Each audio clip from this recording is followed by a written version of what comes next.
Mr. Speaker, I rise today to address the terrible precedent set in our country 4 days ago. Using the justice system to engage in a politically driven prosecution and now conviction of a major political party nominee running for president, especially on the charges brought against Donald Trump, should gravely concern every member of this body as well as every American across our country, whether they be Republican or Democrat, for Donald Trump or against him. Regardless of one's opinion of the current Republican nominee, we'd be well served to remember the long and cherished tradition we have in this country of settling our political differences at the ballot box. For nearly 2.5 centuries, our nation's elected leaders have properly resisted the temptation to oppose their political rivals through the weaponization of our justice system. Equal justice for all, and an overall trust in our justice system is fundamental to who we are as Americans. And those who would destroy that hard-earned trust just to score cheap political points should be held accountable.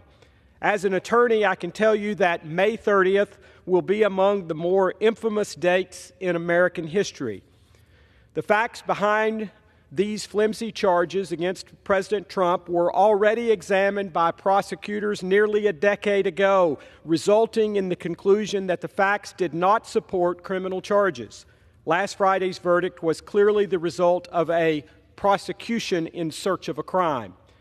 The primary accusation in the entire case is that of falsifying business records, a misdemeanor crime in the state of New York. Yet this district attorney questionably elevated these charges to felonies, dubiously creating what was essentially a first-of-its-kind prosecution.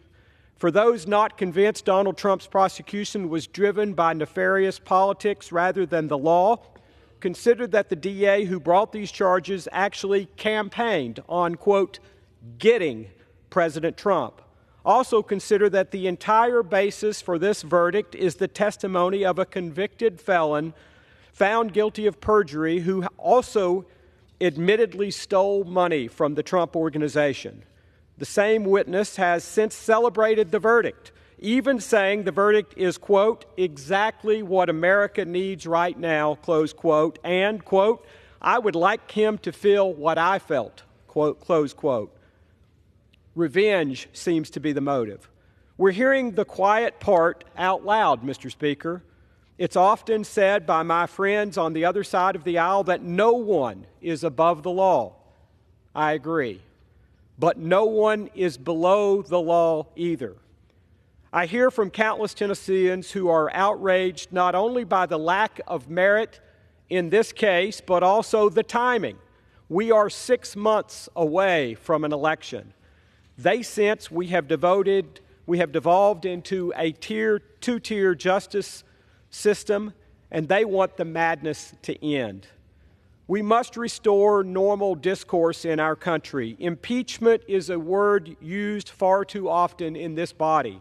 I feared this would happen when the Democratic majority decided to take the extreme step of impeaching our former president twice.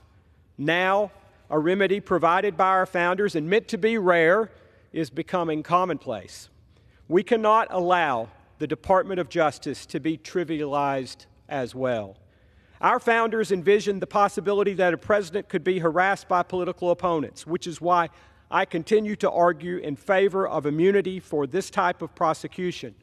Impeachment is the tool the Congress has to hold our chief executives accountable. Elections are the tool for them to be accountable to we the people. I look forward to the appeal of President Trump's conviction, and I believe it will be successful. In the meantime, House Republicans will continue doing all we can to shine a light on the heavy-handed tactics of the Biden Department of Justice. We will continue to conduct our constitutionally required oversight duties. But ultimately, I believe the first step in restoring public trust will come this fall in the elections when the American people make the ultimate decision, and I believe will re-elect President Donald Trump. Thank you, Mr. Speaker, and I yield back.